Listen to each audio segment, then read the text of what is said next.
नमस्कार and welcome back. Iran को finish कर दिया, अगला नंबर पाकिस्तान का है। मैंने आपको पहले से बोला था कि इस्लामिक रेडिकलाइजेशन के खिलाफ ये युद्ध है, ये ईरान के खिलाफ नहीं है। ट्रंप ने ब्रिलियंटली पाकिस्तान को सरेंडर करने के लिए मजबूर कर दिया और ये जिहादी कंट्री को सरेंडर करना पड़ा, क्योंकि भिखारी जो होता है उसको सरेंडर ही करना पड़ता है सामने वाले की ट्यून के सामने। ऊपर से डोनाल्ड ट्रंप ने कल मोदी जी से बात करी, वहां पर भी कुछ बातें हुई हैं। आज सारा कुछ करेंगे कि यह हो क्या रहा है। और मैं हमेशा बोलता हूं, अगर आपको जियो पॉलिटिक्स समझनी है तो आपको मनी को फॉलो करना पड़ेगा। Please follow the money. जब आप मनी को फॉलो करेंगे तो आपको पता लगेगा कि ये जेट्स हैं, ये जो सारे की सारी आर्मी है, ये सारी सऊदी अरेबिया क्यों पहुंच रही है। आपको फॉलो करना पड़ेगा क्रिप्टो के वॉलेट को, क्योंकि जो आज मैं बताने वाला हूं ये सब कुछ है जो चेंज होने वाला है पूरे दुनिया के अंदर। क्योंकि तीन चीजें साइमल्टेनियसली हो रही हैं इसी वक्त। मेन स्ट्रीम मीडिया क्या बोल रहा है, वो तीनों न्यूज को सेपरेट स्टोरीज बना के पेश कर रहा है, जबकि वो तीनों सेपरेट नहीं है। अब ये तीन स्टोरीज कौन सी हैं? पहली ये है, आपने सुना कि 13,000 पाकिस्तानी ट्रूप्स, 10 फाइटर जेट्स वो लैंड करते हैं सऊदी अरेबिया के एयरबेस के अंदर, अब्दुल अजीज की जो एयरबेस है।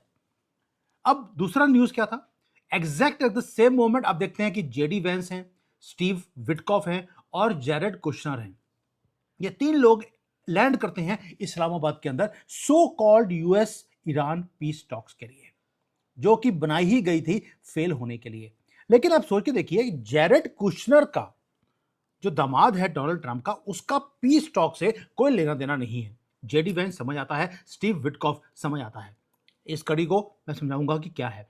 And at the same time Indian जो एक्सटर्नल अफेयर्स मिनिस्टर हैं जय शंकर, वो आबू धाबी में बैठे हैं स्ट्रेटेजिक टॉक्स करने के लिए यूएई की लीडरशिप के साथ। अब ये एक दो दिन के अंदर तीन बड़ी मूव्स एक चेस बोर्ड के ऊपर ये चल कैसे रही हैं। चेस बोर्ड के अंदर दो ही पैदे होते हैं, व्हाइट एंड ब्लैक। यहां पर तीन ये खेल रहे हैं गेम को। अब ब्रेक डाउन करते हैं इसको। और मैं प्रॉमिस करता हूं, जब ये वीडियो खत्म होगा आप पाकिस्तान को कभी भी उस नजर से नहीं देखेंगे जैसे आप पहले देखते थे, क्योंकि इसका मतलब है एक था पाकिस्तान, वो होने वाला है। क्योंकि पाकिस्तान ने अपनी सॉवरेनिटी, अपनी फ्रीडम, उसको सरेंडर कर दिया है। Now they have to do what they are told to do. अब ये अपने आप डिसीजन भी अपने कंट्री का नहीं ले सकते। स्टार्ट करते हैं पाकिस्तान से और तीनों न्यूज को कड़ी बाय कड़ी देखते हैं कि हुआ क्या है। ये कंट्री वो है जो फंक्शनली बैंकरप्ट हो चुकी है। लेट्स बी ऑनेस्ट, हमें सबको मालूम है ये भिखारिस्तान है। लेकिन पाकिस्तान, क्योंकि उसके जो फॉरेन रिजर्व्स हैं वो कम होते जा रहे हैं, वो इतने भी पैसे नहीं है कि वो तेल और गैस खरीद सके। आजकल तो जो मुनीर के पेट में से गैस निकल रही है उसी से इनका चूल्हा चल रहा है। अब इनके ऊपर एक किलर ब्लो दिया जाता है एग्जैक्ट मोमेंट पे। और जियो पॉलिटिक्स में कोई भी चीज कोइंसिडेंस नहीं होती। पाकिस्तान, आपको मालूम है कि उसका एग्रीमेंट था यूएई के साथ, $3 बिलियन का डेट था जो रोल ओवर हो रहा था हर एक साल। 7 साल से वो पैसे यूएई ने मांगे नहीं। और ये अभी यूएई ने इमीडिएटली बोल दिया, पे बैक माई मनी नाउ। 1 घंटे की भी मोहलत नहीं दी जाएगी। और आपको मालूम है कि ये $3.5 बिलियन है, ये सिर्फ यही अमाउंट नहीं है। अप्रैल के महीने में ये 3.5 बिलियन ये वापस करना है इसको यूएई को। साथ में $1.3 बिलियन का यूरो बॉन्ड भी है, जिसकी रीपेमेंट अप्रैल में आ रही है। यानी कि टोटल हो गया $4.8 बिलियन। ये भिखारियों के पास 4.8 रुपीज नहीं है, ये $4.8 बिलियन ये कहां से वापस कर देंगे? पाकिस्तान ब्लीड कर रहा है and this is not by accident. ये जो यूएई ने पैसे मांगे, ये ऐसे ही नहीं मांगे, इसके पीछे बहुत बड़ा गेम है। अब आप सोच के देखिए, यूएई सडनली रीपेमेंट मांग रहा है 7 साल के बाद।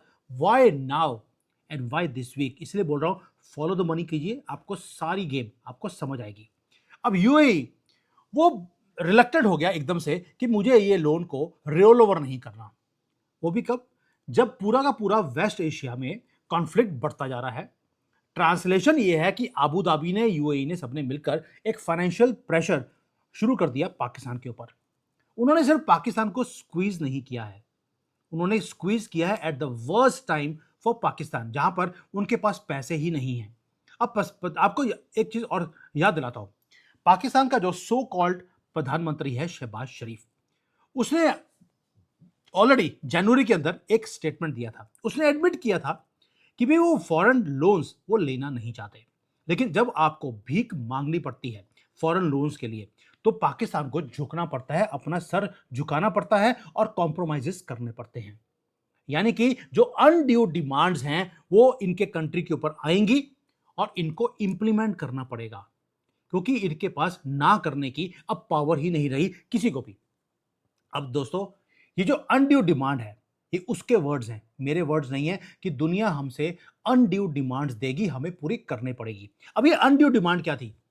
डिमांड ये थी कि तुम्हें ईरान के साथ युद्ध करना है। पाकिस्तान ने मना कर दिया कि मैं अपनी धरती से युद्ध नहीं कर सकता, तो इन्होंने बोल दिया अपनी आर्मी को सऊदी अरेबिया भेजो। इनको भेजना पड़ा। भिखारियों के पास चॉइस नहीं होती, ये इनका ये हाल है।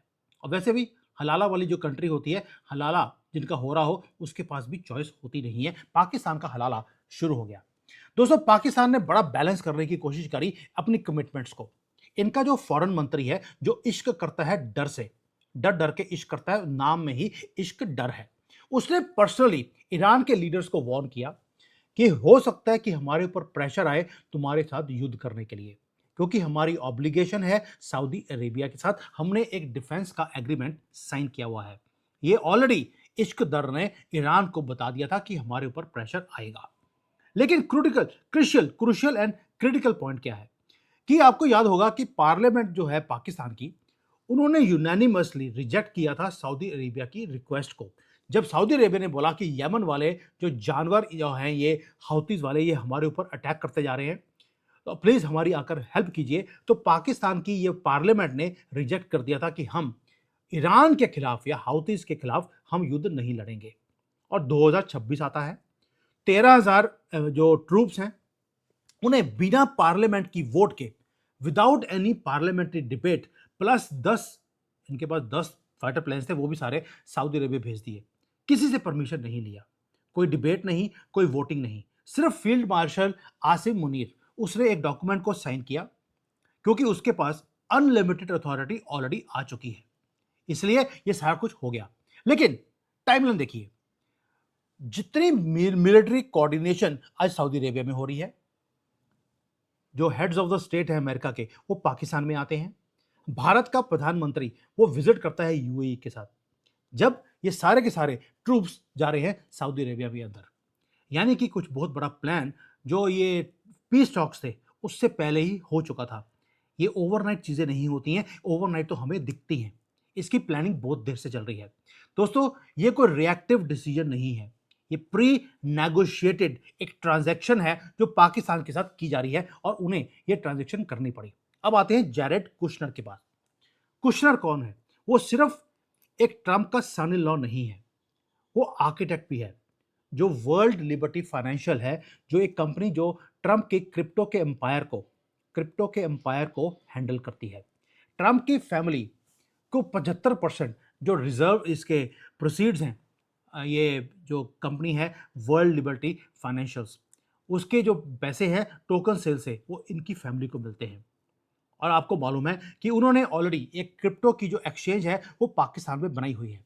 दिसंबर 2025, भूलना मत, ऑलरेडी पाकिस्तान से ट्रंप ने $1 बिलियन वो कमा लिए स्टेबल कॉइन से। कुशनर वहां पे इस्लामाबाद में वो को पीस टॉक्स करने नहीं गए थे, ये दिखाया जाता है। वो वहां पे गए थे एक अनफिनिश्ड बिजनेस के लिए। अनफिनिश्ड बिजनेस क्या है? अपने क्रिप्टो के करेंसी को और एक्सचेंज को बढ़ाना है। और उसके बाद क्योंकि पाकिस्तान ने भी एक डील साइन करी थी एससी फाइनेंशियल टेक्नोलॉजीज के साथ, ये भी एफिलिएट है वर्ल्ड लिबर्टी फाइनेंशियल, जो कि ट्रंप की कंपनी है। किसके लिए?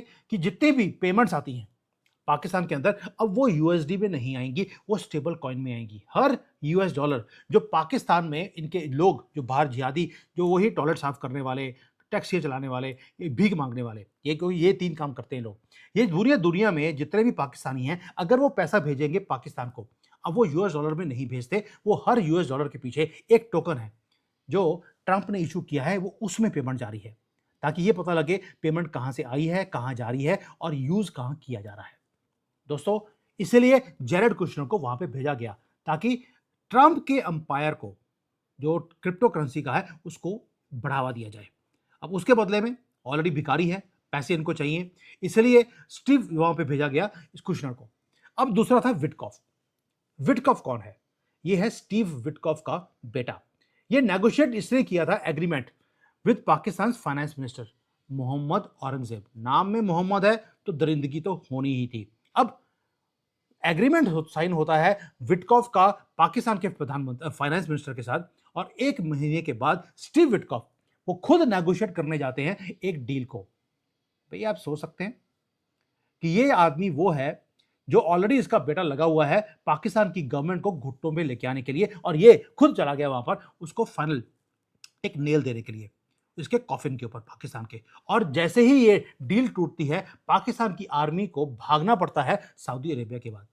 सोच के देखिए, पाकिस्तान का नेशनल एसेट था एक मैनहट्टन होटल, उसको पोटेंशियली हैंडओवर कर दिया गया ट्रंप के एसोसिएट्स को।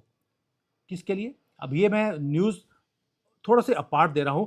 क्रिप्टो की करेंसी एक अलग से है। जो मैनहट्टन होटल था, जो पाकिस्तान का एक एसेट था, उसे ट्रंप के एसोसिएट को दिया गया in exchange for what? To increase their access, to increase Pakistan influence. And क्यों? क्योंकि डेस्परेटली नीड है पाकिस्तान की एक ही चीज की, वो है पैसा। उनको डॉलर चाहिए। दोस्तों, जो क्रिप्टो की थ्रेड है वो और भी ज्यादा डीपर हो जाती है, much deeper than you can even imagine. January 2026 Trump inaugurate करते हैं। एक इनॉग्रेशन थी जब ट्रंप प्रेसिडेंट बने थे 2026 में, 2025 में। अबू धाबी का जो बिन जायद अली अल नयाम है, उन्होंने क्वाइटली एग्री कर लिया कि वो वर्ल्ड लिबर्टी फाइनेंशियल के अंदर 49% वो स्टेक लेंगे, और उन्होंने बिलियंस ऑफ डॉलर्स ट्रंप को दिए भी थे। आपको याद होगा उन्होंने इवन किया अपना एक कमर्शियल प्लेन वो भी गिफ्ट किया था। ये चीजें प्लेन वाली तो डिस्क्लोज हो गई, लेकिन जो ये जायद अल नयाम है, इन्होंने जो वर्ल्ड लिबर्टी फाइनेंशियल्स के अंदर जो 49% का स्टेक लिया, इसे पब्लिकली डिस्क्लोज नहीं किया गया था। और दो और एफिलिएट्स हैं जिनको इस बोर्ड के अंदर लेके आया गया, लेकिन उसकी भी अनाउंसमेंट बाहर नहीं निकली। तब कड़ियां जोड़ लीजिए, यूएई की फैमिली वो खुद ओन करती है ट्रंप के क्रिप्टो एम्पायर को। अबू धाबी का जो सॉवरेन फंड है वो ओन करता है भारत के जियो प्लेटफॉर्म को और आईडीएफसी बैंक को।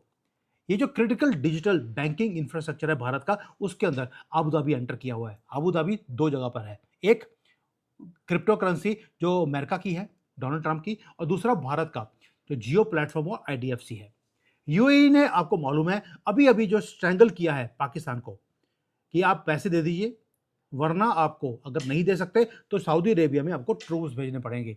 अब आप कड़ियां जोड़ लीजिए, अमेरिका, यूएई, भारत, ये तीनों मिलकर पाकिस्तान का अंत करने में लगे हैं, और इसके लिए आपको बुलेट चलाने की जरूरत नहीं है। मुसलमान की जान, हाँ आपको पता लग गया, पैसे में। पैसा बंद कर दीजिए, ये अपने आप घुटनों पे आएंगे।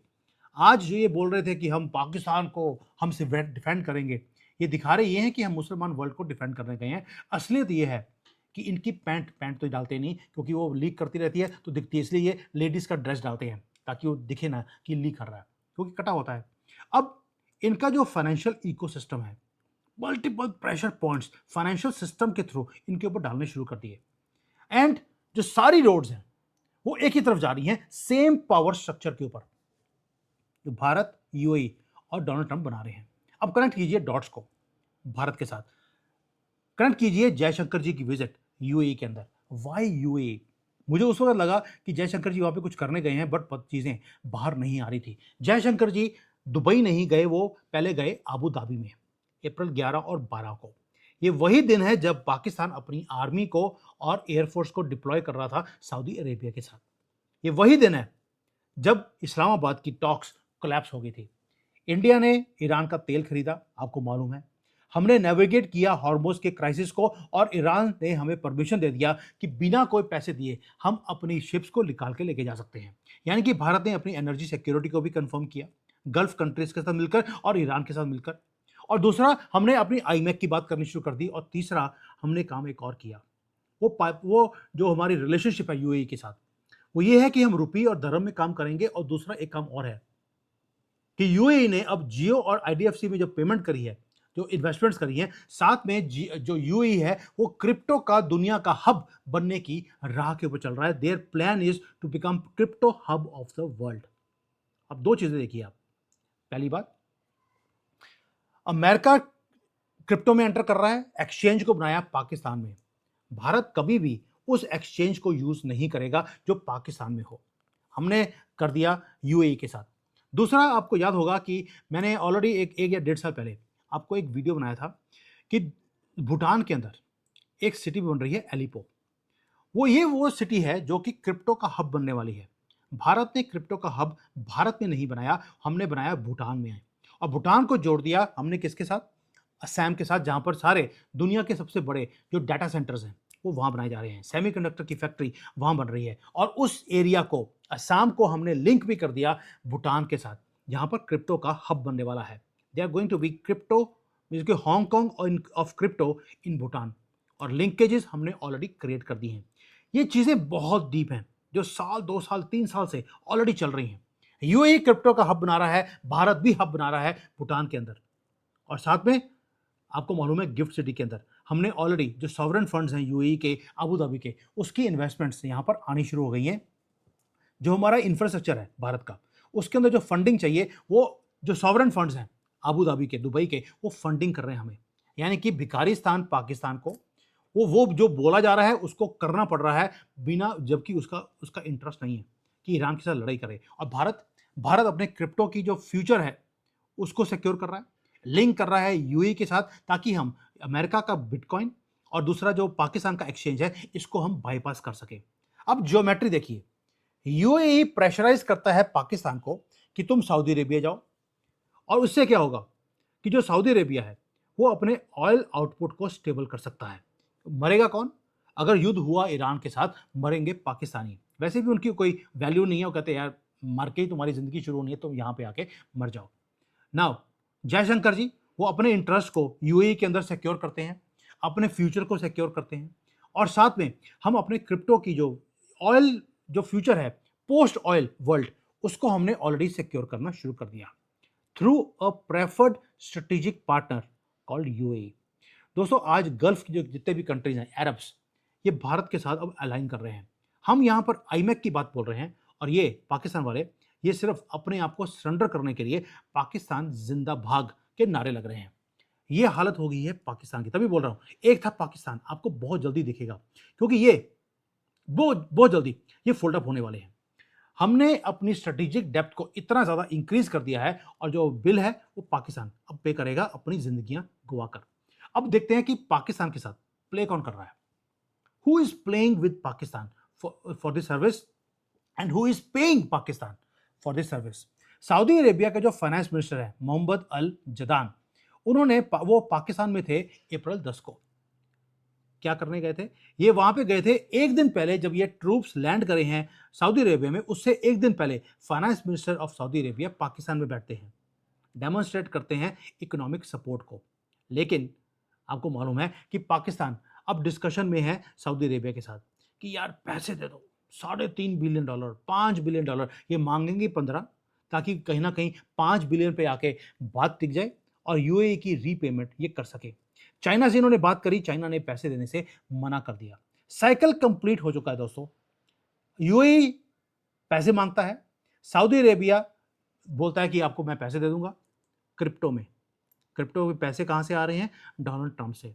और उसके बदले में पाकिस्तान के ट्रूप्स अब ईरान से लड़ाई करेंगे, ताकि पाकिस्तान की अब ठुकाई दोनों तरफ से हो।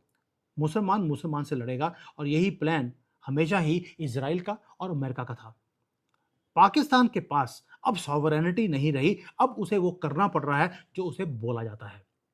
अब हुआ क्या है, ये कर्जदार थे यूएई के, अब ये बन गए हैं सऊदी के। और सऊदी ने बोल दिया मैं अपने लोगों को नहीं मारूंगा, ना ही मैं अपने फाइटर जेट्स को मैं खराब करने वाला हूं। तुम अपने फाइटर जेट्स को यूज करो, और अगर कोई मिसाइल आया भी तो तुम्हारे लोगों पे गिरेगा। इसलिए उन्होंने अपना एक अबंडेंट या एक साइड पे जो एयरफोर्स स्टेशन होता है वो इनको दे दिया। इसको बोलते हैं इंडिपेंडेंस गवाना और डिपेंडेंस बनना। साइकिल कंप्लीट हो गया।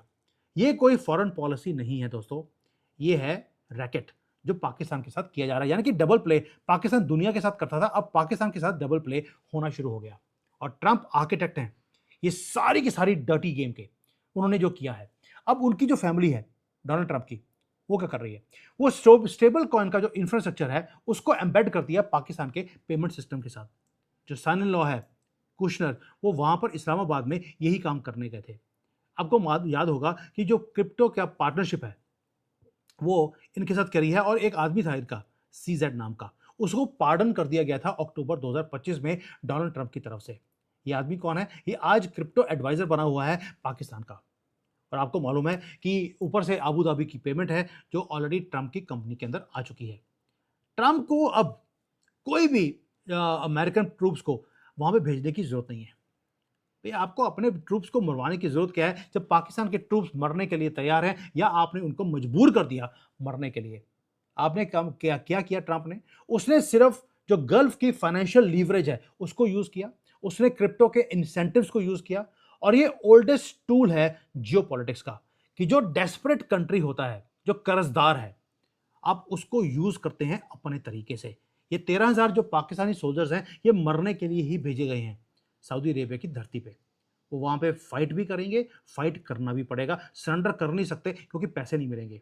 ये वॉर अमेरिकन स्ट्रेटेजिक इंटरेस्ट का है दोस्तों, और जो इनवॉइस है वो पे की जाएगी पाकिस्तानी खून के साथ। पेमेंट डॉलर्स में नहीं की, पेमेंट किया है स्टेबल कॉइन की डील्स के साथ। और साथ में मैनहट्टन की जो रियल एस्टेट की प्रॉपर्टी है वो ऑलरेडी कब्जाई गई है पाकिस्तान से। भारत वॉच कर रहा है सारी चीजों को केयरफुली। भारत बेनिफिट करेगा गल्फ की स्टेबिलिटी से, इसलिए ईरान का गिरना और स्टेबल होना गल्फ का वो हमारे लिए जरूरी है। ईरान गल्फ में नहीं आता, ये आप हमेशा गलती करते हैं। ईरान बेनिफिट करेगा कि पाकिस्तान डिवाइडेड है, उनकी मिलिट्री, उनकी फाइनेंस ऑलरेडी उनके कब्जे से बाहर निकल चुका है। हमें अब युद्ध करने की जरूरत नहीं है पाकिस्तान के साथ। एक स्विफ्ट वॉर होगा कुछ घंटे का, और रात को 8 बजे मोदी जी बोलेंगे एक था Pakistan. This is what is going to happen and this is exactly what Donald Trump is doing. अगर वो इस ईरान के इस्लामिक जानवरों को खत्म कर रहा है, आपको लगता है कि उसको नहीं मालूम कि पाकिस्तान के अंदर तो दुनिया की जो बेहतरीन जो कॉकरोच हैं वो यहीं पे पाए जाते हैं। ये जो सनातनी हैं वो बोल रहे हैं। दोस्तों, अब ना तो भारत किसी और के युद्ध में जाता है, ना ही अमेरिका। हम अपना फाइनेंशियल आर्किटेक्चर पोस्ट ऑयल हमने क्रिएट करना शुरू कर दिया, और उस टाइम पर जब पाकिस्तान अपने कंट्री को बचाने में लगा हुआ है। ये वो दुनिया है जो मोदी जी ने, जयशंकर जी ने क्वाइटली शेप करनी शुरू कर दी। पाकिस्तान झुक रहा है, और उसकी डिग्निटी तो वैसे भी कभी नहीं थी इनकी, और अब तो बिल्कुल खत्म हो गई है। दोस्तों, ये वो एनालिसिस है जिसके लिए बहुत ज़्यादा एनालिसिस करनी पड़ती है। आपको बहुत ज़्यादा डॉट्स हैं जो 2020 से लेकर अब तक जो कुछ हुआ है चाइना के साथ, क्रिप्टो के साथ, डोनाल्ड ट्रंप जब से आए हैं तब से क्या कर रहे हैं, जो उन्होंने अनाउंसमेंट्स करी हैं, साथ में सऊदी अरेबिया, यूएई, ये सब कुछ ये क्या चल रहा है। These are not things which any Indian media will ever cover. ये है जियोपॉलिटिक्स इन रियल सेंस। मैं भी बोल रहा हूँ, ये आपको कॉम्प्लिकेटेड लगेगा, लेकिन अगर आप फॉलो द मनी करेंगे, आपको हर चीज़ अपने आप आपको दिखनी शुरू हो जाएगी। And what I do always, मेरा तो यार प्रोफेशन है फॉलो द मनी करने का, इसलिए मैं डॉट्स को मैं जोड़ पाता हूँ। Thank you. जय हिंद। वंदे मातरम।